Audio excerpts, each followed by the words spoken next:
আবারও সীমান্তে রক্ত ঝরালো ভারতীয় সীমান্তরক্ষী বাহিনী বিএসএফ।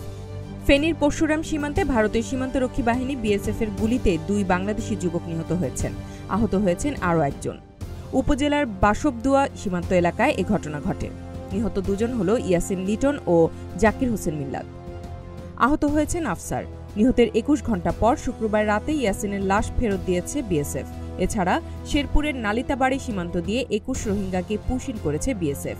বিজিবি সূত্রে জানা যায়, বৃহস্পতিবার দিবাগত রাত 12টার দিকে ফেনীর পরশুরাম উপজেলার গুথুমা সীমান্ত দিয়ে ভারতে প্রবেশ করেন ইয়াসিন লিটন, জাকির হোসেন মিল্লাত ও আফসার। তারা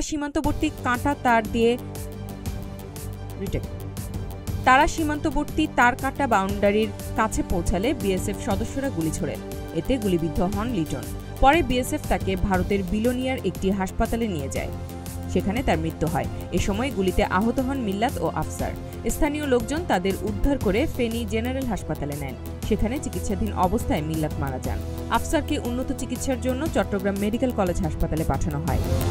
এদিকে শেরপুরের নালিতাবাড়ি উপজেলার নাকুগাঁও সীমান্ত দিয়ে 11 শিশুসহ 21 জন রোহিঙ্গা নারী পুরুষকে বাংলাদেশে পুশিন করেছে বিএসএফ।